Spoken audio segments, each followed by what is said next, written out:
Geliefdes, ons gaan die woord van die Here lees uit Jesaja hoofstuk 11. Ons gaan die eerste 10 verse daar saam lees. Uit die stomp van Dawid se familie sal 'n takkie groei, 'n tak wat vrugte sal dra. Die gees van die Here sal op hom rus, die gees wat wysheid en insig bring, die gees wat raad en krag bring, die gees wat kennis en eerbied vir die Here bring. Hy sal sy vreugde daarin vind om die Here te gehoorsaam. Hy sal nie reg spreek volgens uiterlike skyn of op vals getuienis of hoorsê nie. Hy sal die armes en verdruktes beskerm. Teen die bose mense sal hy optree en met die asem van sy mond sal hulle om die lewe nee. Kom ek lees weer daai ene. Teen die bose mense sal hy optree en met die asem van sy mond hulle om die lewe bring. Hy sal regverdigheid aantrek en ook waarheid. Daardie dag sal die wolf die gas van die lam wees. Die luiperd en die bokkie sal langs mekaar lê. Kalwers en vetgemaakte beeste sal veilig by leeu's wees en 'n kindjie sal vir almal sorg. Vee sal tussen beere wy, hulle kleintjies sal by mekaar lê en leeu sal gras vreet soos beeste. Babas sal veilig tussen giftige slange speel. 'n Kindjie sal sy hand uitsteek na giftige slange en niks oorkom. Niks of niemand sal op my heilige berg verwoesting of kwaad aanrig nie. Soos die water die see vol maak, so sal die aarde vol wees van mense wat die Here ken. Daardie dag sal die erfgenaam van Dawid se troon 'n vlag opsteek wat vir die hele wêreld redding sal bring. Die nasies sal na hom toe kom, want die land waar hy bly sal 'n heerlike plek wees. Ons lees tot sover uit die woord van die Here. Het jy al agtergekom hoe maklik mense vir mekaar etikette om hulle nekke hang? Ons het 'n klomp sulke goedbedoelende, maar partykeer so 'n bietjie met 'n steekie by, dinge wat ons vir mense toedig, etiket om hulle hang. Ek het groot geword in die laerskool met, daar is slim kinders en dom kinders. Dis 'n etiket. Ons was op daai stadium so baie in die klas gewees, dat ons 3 klasse gehad het. Hulle het eers gedink dit is nou, in daai tyd het ons gepraat van standaard 4A, standaard 4B en standaard 4C. En almal het geweet wie was A en wie was C. Toe dit nou 'n bietjie probleme beginne veroorsaak het, toe besluit hulle nie, hulle gaan nou die name verander. Hulle gaan dit nou heeltemal ander name gee. Dit is nou die uile klassie, dis die ouens wat goed kan lees. Dan is daar die eentjie klassie, dis die baie praters gewees. En so het elke klassie sy naam gehad. En daardie etiket het om mense se nekke begin hang. Want jy weet, die ou wat goed is met wiskunde, is nie noodwendig slimmer as die ou wat goed is met sy hande nie. Die ou wat goed kan onthou en kan weergee, en soos 'n papegaai alles agterna kan sê, maak hom nog nie 'n wyse mens nie. Ek het van die wysste mense gekry, wat werkloos was, en wat swaar gekry het, en met wie dit nie goed gegaan het. Van die wysste. Ek het gereeld by so 'n tannie gaan sit, in een van my gemeentes, daar by die grenspos, het al die mense gebly wat, nou nie deur die gemeenskap aanvaar was nie, laat ons dit so sê. En ek het daar in wijk 26 altyd gaan huisbesoek doen, en toe het ek hierdie tannie ontdek. Haar hande was pikswart, permanent pikswart, van steenkool wat sy uit haar by die sak moes haal om in die steenkool stoof te sit, sodat sy kan kos maak, en sy het kos gemaak vir die hele wêreld om haar. Ek het van die grootste wyshede by daai tannie gehoor. Ek onthou toe ek die dag van beroep ontvang en ek weet ek het die beroep aanvaar. Die tannie was nooit in die kerk nie, dan nie een keer in die kerk gesien in daai paar jare wat ek daar was nie. Maar ek gaan toe spesiaal na haar toe. Gaan sit by haar by die huis. Nou, jy moes nou eers al die klere wat op die banke was, moes jy wegskuif en dan het jy nou daar by haar gesit en dan het ek en sy nou aan die kuier geraak. En dit was van die mooiste tye wat ek in my lewe beleef het. Ek onthou die dag toe die tannie, toe ek daar nou vir haar gaan sê, tannie, ek het nou die beroep aanvaar en ek gaan nou na 'n ander gemeente toe gaan. Het sy my so gekyk en sy het vir my daai swart vingertjie so na haar sideboard toe gewys en gesê, daar is die foto toe jy die dag hier in hierdie gemeente bevestig is. Ek het elke dag van my lewe vir jou gebid. En nou gaan dit my laaste keer wees dat ek vir jou kan bid. En sy het op haar knieë voor my kom staan. En sy het my hande in daai swart hande gevat. En die vrou het vir my gebid dat die trane van my oë afgerol het. Nie alle mense wat in die kerk is die goeie mense nie. En nie alle mense wat nie in 'n kerk kom nie, is die slegte, goddelose mense nie. Dis deel van die etikette waarmee ek besef het 'n mens moet so 'n bietjie breek mee. Wat van alle rugbyspelers is dom? Het jy al dit gehoor? Alle rugbyspelers is dom. Dis mos nie waar nie. Maar nou ja, ons het hierdie etikette wat ons baie keer om mense hang. Of wat van, hier kom 'n ander ene, rooikoppe is vurige mense. Het julle al dit gehoor? Dis nie altyd waar nie. Dis baie keer waar, maar dis nie altyd waar nie. Ek ken blonde koppe wat erger is as rooikoppe. Dis nie noodwendig waar nie. Wat van 'n vrou se plek is in die kombuis? Hier gaan ek nou 'n paar vrouens lelik onder warm maak onder die kraag, nê? Nee. 'n Vrou se plek is in die kombuis. Ek ken 'n paar vroue wat hieroor vir jou sal slaag. Nou goed, kom ons gooi dit na die ander kant toe. Ons sal net oor die vrouens praat nie. 'n Man is 'n bok en 'n bok is 'n vark. Julle al dit gehoor? Nou het ek julle aandag gekry, né? Nou het ek julle gekry. Goed. Kom ons vat 'n aanname, etiket wat 'n bietjie nader is aan die teks wat ons vandag wil lees. Waar daar mense is, sal daar konflik wees en oorlog wees. Waar daar mense is, sal daar konflik wees. Nie almal wat in 'n oorloggetuisterde gebied bly, is militant nie. Nie almal wat in Gaza woon, is besig om teen Israel te veg nie. Nie almal wat daar woon, nie alle Palestynë haat Jode of andersom nie. Nie almal in Oekraïne haat die Russe nie. En ook nie al die Russe haat Oekraïne nie. Ons het etikette om mense se nekke en dan maak ons asof hulle almal so is. Alle moslems wil selfmoordbomme om hulle lyf plak. Dis wat ons baie keer hoor en sê en glo. Niks hiervan is waar nie. Wat ons wel vir mekaar kan sê is, dat die hele geskiedenis wat ek ken, en ek het nogal probeer om ver terug te gaan in my lewe daarmee, is tye waarin mense graag in oorlog verkeer. Ons kry in elke tydvak magsbehepte mense wat ander mense manipuleer en hulle goed wil vat met geweld en ander wat moet sê oor my dooie liggaam. En nog min kere was dit so letterlik bedoel.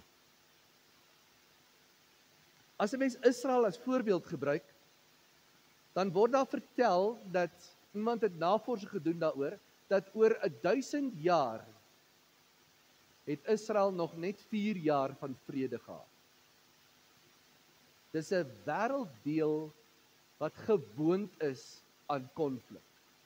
Gewoond is aan swaar kry. Ek stap eendag naby die Klaagmuur, die westelike muur soos hulle dit sal noem. En terwyl ek daar staan en ek kyk hoe al die Jode bid en toergroepe daar gaan staan en hulle begin bid daar by die muur, sien ek, hier kom 'n ortodokse Jood by my verbygestap en hier kom 'n ander man van die kant af. En terwyl hy by hom verbystap, spoeg hy hom in die gesig.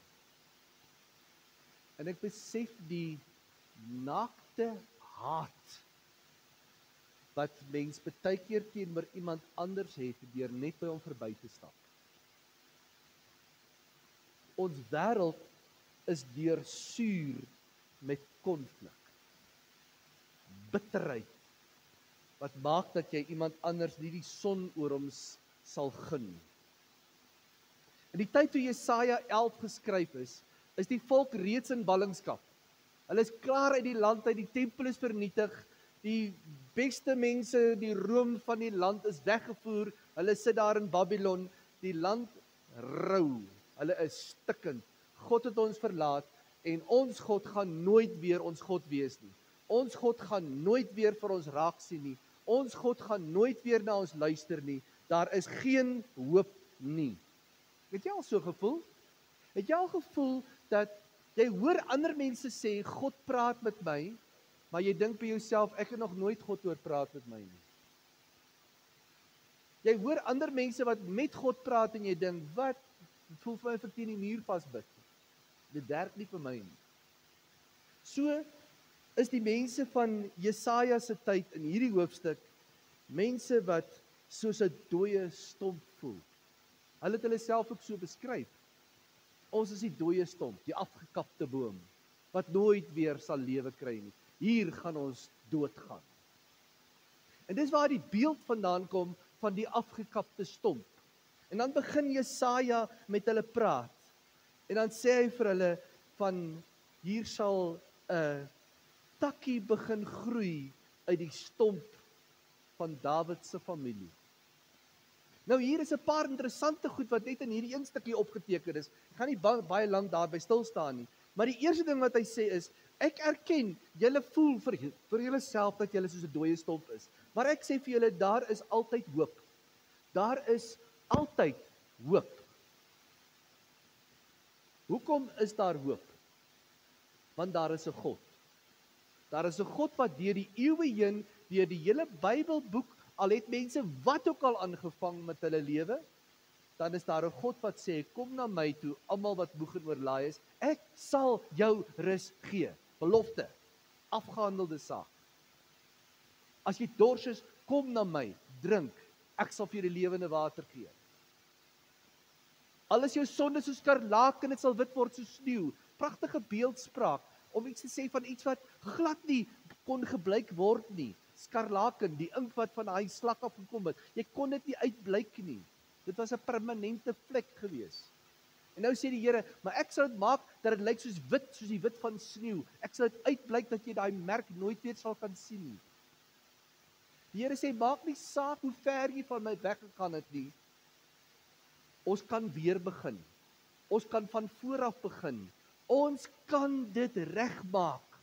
Daar is hoop, omdat daar 'n God is. Hou dit vas. Hou dit vas vir jou hele lewe lank. Want daar's tye wat die storms rof is, wat jy dink God gee nie meer om nie, God stel nie meer belang nie, God luister nie meer nie, hy is nie aan my kant nie, hy sien my nie meer raak nie.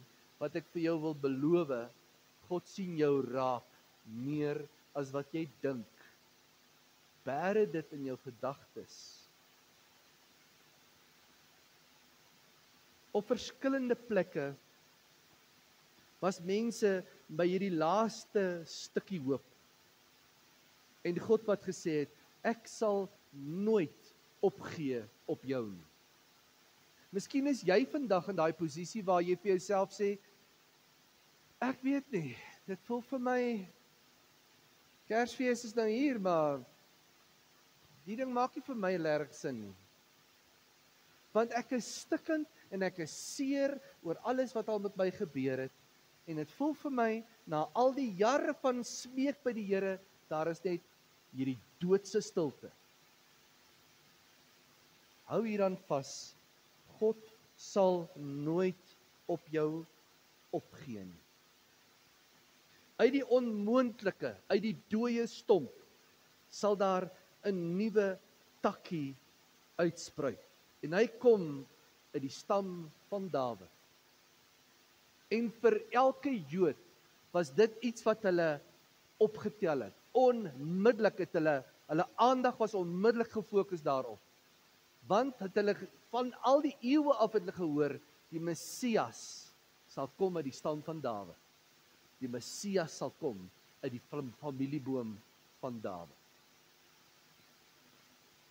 En daarom was dit vir hulle, die Messias sal kom en hy gaan vir ons weer nuwe lewe gee. Hy sal vir ons vrede bring. Hy sal vir ons lewe verander en dan sal hierdie wonderlike euforiese tyd op ons neerdal. Die eerste ding wat Jesaja vir hulle wil sê, God is nie klaar met jou nie. God is nooit klaar met jou nie. Ons kan partykeer van hom af wegvlug, maar hy kom altyd nader na ons toe. Adam is 'n voorbeeld, né? Vlug van die Here af, gaan kruip weg want hy's naak. Die Here wat nader stap. Adam, waar is jy? Daar is soveel voorbeelde in die Bybel hiervan. Ek gaan heeltemal te lank preek as ek hulle almal moet oproep. Uit hierdie takkie sal daar vrug gedra word. Daar word 'n hele klomp dinge in hierdie teks gesê van hierdie loot wat gaan uitspruit. Hy begin deur te sê, die Gees van die Here sal op hom rus. Die Gees wat wysheid en insig bring, die Gees wat raad en krag bring, die Gees wat kennis en eerbied vir die Here bring. En dan spring ek en jy met ons gedagtewêreld onmiddellik na die verhaal van Jesus toe. Dat die dag toe hy gedoop is, het die Heilige Gees op hom neergedaal soos 'n duif. En daar het 'n stem uit die hemel gekom wat gesê het, dit is my seun in wie ek welbehaag.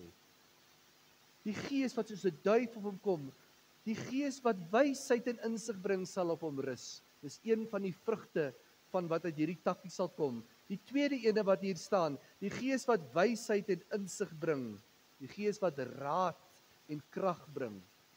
Daar word vertel in die Bybel dat toe Jesus 12 jaar oud is, nou uit 'n geestelike kategese deurgegaan, en hy was by die rabbies gewees, en aan die einde van die tyd, toe sy ouers het weggetrek, en hulle kom maar agter, hy is nie daar nie, en hulle gaan haal hom weer, hy is 12 jaar oud op daai stadium, anders is by die begin van sy bar mitzwa, en al hierdie rabbies, die beste teologiese breine van die land wat in Jerusalem is, sit en luister na hierdie 12-jarige seun, en hulle is verstom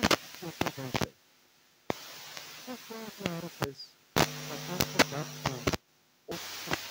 oor hulle en die in die land luister as hulle eie menings.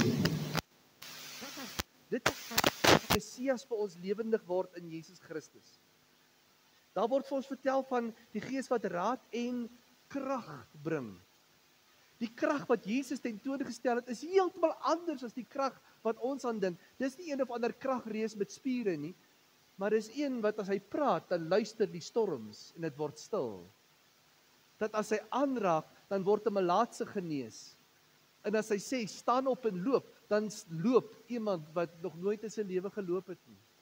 Dis die krag wat vanuit God gegaan het, dat 'n vrou wat bloedvloeiing aangelei het vir 12 jaar, op die ou einde deur die skare buig en sê, as ek net aan sy klere kan raak, dan sal ek genees word. En Jesus draai om en hy sê, wie het aan my geraak? Jene Here, hoe is dit moontlik om te weet? Hier is so baie mense, hulle druk teen ons. Ek kan voel dat krag van my af uitgegaan. En dan kom die vrou wat skielik genees is. Want dit is 'n ander tipe krag waarvan ek en jy bewus is.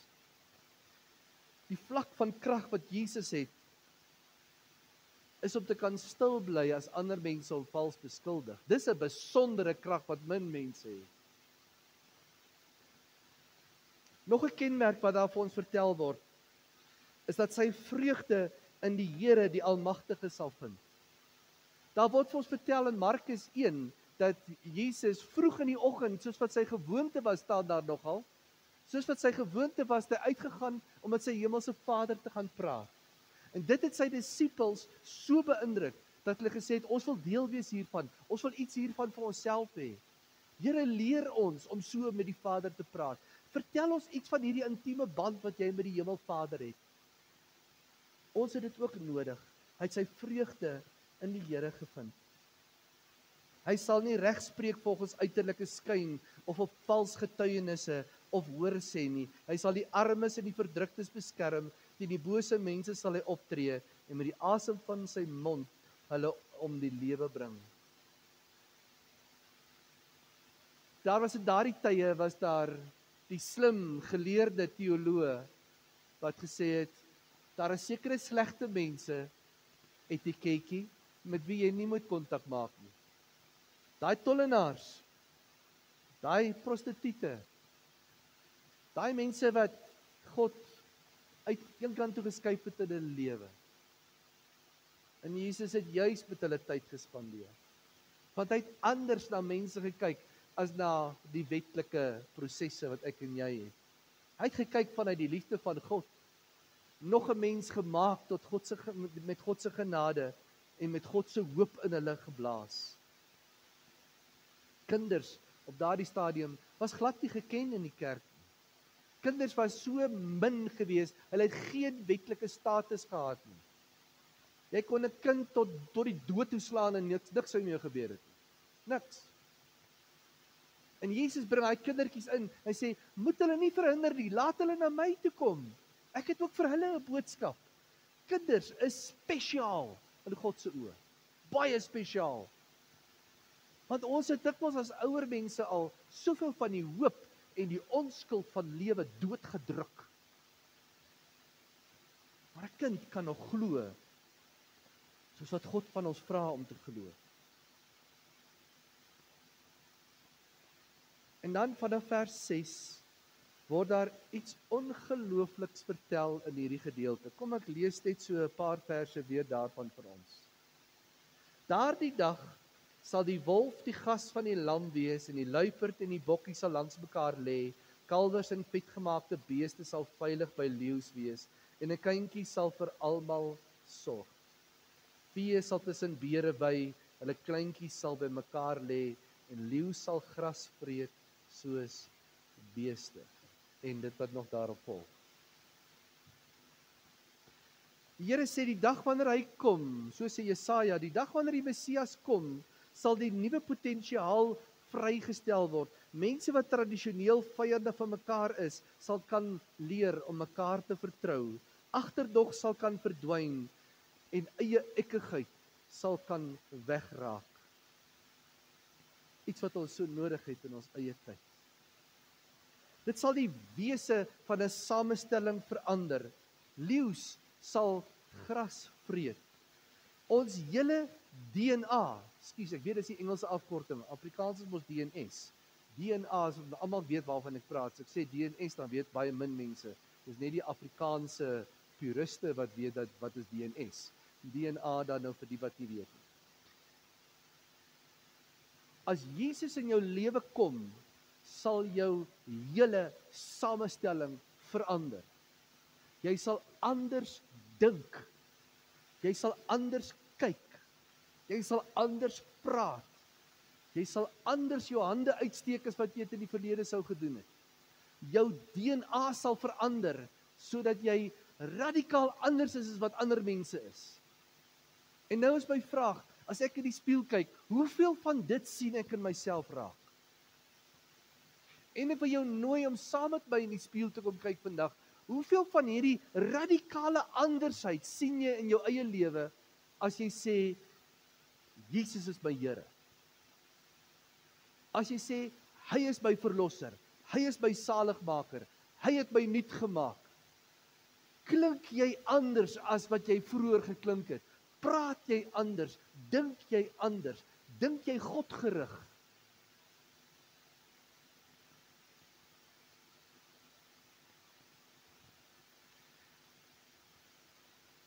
Ek dink ons kry swaar hiermee.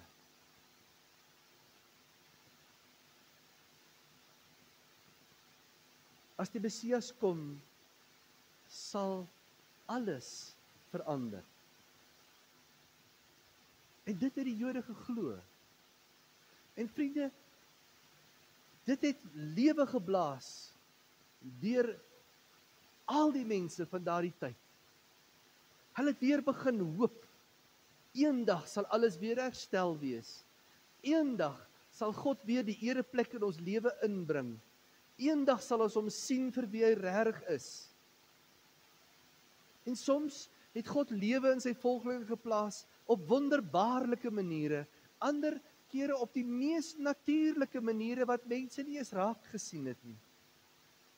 Hy het aan gelowiges die vermoë gegee om stil te bly wanneer hulle moes stil bly en om lofliedere te sing in tronke terwyl dit moeilik gegaan het. En daarom bring die teks van môre aan die begin van ons Kersseisoen vir my en vir jou by onsself. Ons is nou klaar met Jesaja se boodskap vir mense wat in ballingskap is. Ons is klaar met Jesaja se interpretasie daarvan dat daar sal 'n Messias kom. Nou is ons by horison en by ek en by jy. 'n Kindjie is vir ons gebore en hy was toe genoem die wonderlike raadsman en die sterke God, die vredevors. En sy gees is nou ook in my en in jou, sodat ek en jy hom kan weerspieël, dat hierdie Jesus die saligmaker is. Hierdie Kersseisoen van 2025 is die een wat die verskil gaan maak iewers vir iemand. As ons kan weerspieël in ons verwondering dat hy die wonderbare, die slim raadsman is, dat hy die God is wat krag het om alles te verander wat ons al opgegee het. Dat hy die vredevors is wat kan vrede bring in 'n gesin tussen broer en suster en pa en ma en pa en kinders en dat hy kan vrede bring. Dat ons sterker kan wees as die omstandighede waarin ons onsself baie keer bevind en dat ons radikaal nie kan anders dink as wat ons dalk in die verlede gedink het. Waar ons dalk in die verlede met bitterheid en met seer kry, mense probeer etiketeer en afskryf en eenkant skuif. Dat Jesus vir ons sê, nee, kom nader. En dat ons het innerlik in ons die krag, die wysheid om ander nader te trek, om verhoudinge te herstel, om vir ander weer 'n nuwe kans te gee, om ook in hulle lewe te sien dat die dooie stomp het 'n potensiaal van 'n nuwe loot wat kan uitspruit. So waar is jy op hierdie oomblik? Is jy angstig oor die ongemaklike toekoms? Ek ken mense vir wie Kersfees 'n baie sleg tyd is. 'n Horrible tyd. En nie net omdat iemand weggeneem is uit die dood nie, maar omdat dit vertel van 'n verhouding wat permanent skade gelei het, waarna hulle hinker. Is dit nie dalk nou in hierdie Kersseisoen die tyd om die gifgasse uit te blaas en nuwe lewensasem in te trek wat deur God vir ons gegee word? En te weet dat die Gees van God 'n nuwe seisoen vir ons gebring het, sodat ek en jy vier en regop, skouers teruggetrek, mense die oë kan kyk en soos Jesus die lam van God vrede kan bring en in sy dampkring kan kom staan. Met die seker wete, maak nie saak hoe mense oor my dink en hoe hulle my etiketeer nie. Niks kan my uit die hand van die Here ruk nie. Daarom vriende, wil ek jou oproep dat hierdie Kersseisoen 'n tyd sal wees waarin ek en jy 'n lewende voorbeeld sal wees vir almal rondom ons. Dat ons sal glimlag wanneer ander mense skel en skree. Dat ons met wysheid mense sal nader trek eerder as om hulle af te skryf en weg te skuif.